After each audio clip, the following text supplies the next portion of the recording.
Welcome again बेटा, ninth class के students. आपके लिए ये नंबर जो सिस्टम का चार्ट था ये बहुत ही इम्पोर्टेंट है बेटा। इसको अच्छी तरह से स्केच पेज से और चार्ट पे बना के अपने जहाँ पढ़ते हो बैठ के वहाँ पे चिपके लेना। ये 10th में भी काम आएगा, अब 9th में तो आ ही रहा है।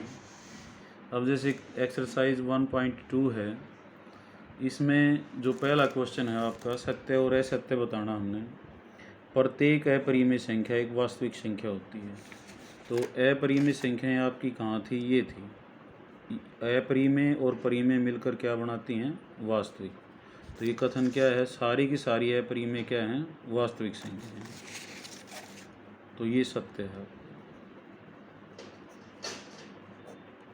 उसके बाद सरल रेखा का प्रत्येक बिंदु वर्गमूल m के रूप में है। तो प्रत्येक बिंदु हमारे पास नेगेटिव भी हैं, तो वर्गमूल m जो है वो हमारे पास जो है वो नेगेटिव के रूप में यहाँ पे नहीं है। ये तो पॉजिटिव पॉजिटिव को बताता है, तो ये असत्य है, क्योंकि ऋणात्मक नेगेटिव नंबर्स, ऋणात्मक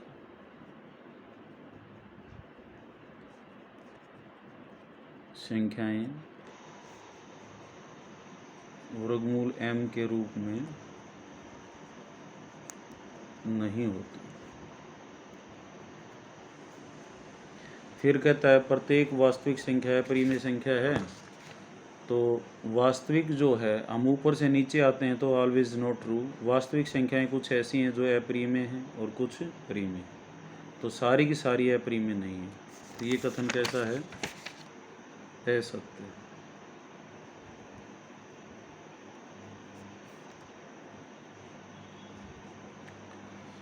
उसके बाद कहता है क्या सभी धनात्मक पूर्णांकों को वर्गमूल अपरिमेय होते हैं? नहीं, सभी के वर्गमूल अपरिमेय कहाँ होते हैं? वर्गमूल 1 जो से होता है वो अपरिमेय नहीं है। वर्गमूल 2 जो है वो अपरिमेय है, ये परिमेय है, ये अपरिमेय है। वर्गमूल 3 जो है ये भी अपरिमेय, जिसके वर्गमूल पूरे नहीं निकलते वो सब अपरिमेय है। वर्गमूल 4 जो है क्या हो जाता है? 2, तो ये परिमेय है। वर्गमूल 5 ये नहीं निकलता तो अपरिमेय है। ऐसे अब आगे है वर्गमूल 5 को संख्या रेखा पर कैसे दर्शाएंगे? तो इसके लिए बहुत ही सिंपल है। 0, यहाँ 1, यहाँ 2। 2 के ऊपर आपने 90 डिग्री का कोण बनाना है। पता होगा 90 डिग्री का कोण बनाना। और इस पर से हमने एक हिस्सा जो 0 और 1 के बीच में प्रकार जितना खोल के और हमने यहाँ से काट लेना है। तो ये जो संख्या होगी, देखो ये आधार कितना हो गया? 2। ये कितना हो गया आपका? 1। तो ये संख्या क्या होगी? 2 का वर्ग जमा में 1 का वर्ग और उसका वर्गमूल, यानी कि वर्गमूल 4 जमा 1, यानी कि वर्गमूल 5। तो ये स्टेप भी लिखने हैं। पहले एक वास्तविक संख्या रेखा हमने खींची और 2 के ऊपर 90 डिग्री का कोण बनाया दूसरे स्टेप में। फिर यहाँ इसका नाम हमने बिंदु ए रख दिया। ए से जो है बी की दिशा में हमने सी पर जो है एक हिस्सा काट लिया, 0 और 1 के बीच की जितनी दूरी थी, तो जो आएगा ये। अब जो अगला क्वेश्चन है ये सभी संख्याओं को जो है निरूपित करता है, और ये इसके लिए जो है कि क्रियाकलाप भी है आपके लिए। पहले आपने जो है वर्गमूल 2 को जो है यहाँ पे दर्शाना है। वो कैसे दर्शाते हैं हम? 0, ये 1 ले लिया, ये 2। जैसे वहाँ 2 पे 90 डिग्री का कोण बनाया था, यहाँ भी हम 90 डिग्री का कोण बनाएंगे और ये कोण बना के हम इसको मिलाएं। 0, 1 जितना हम काटेंगे इसको यहाँ से यहाँ तक, ये 1 यूनिट है, ये भी 1 यूनिट है, तो ये क्या होगा? 1 का वर्ग जमा में 1 का वर्ग, कितना आएगा?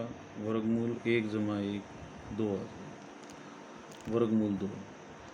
अब हम क्या करेंगे? इसके ऊपर यहाँ से एक 90 डिग्री का कोण फिर बना लेंगे।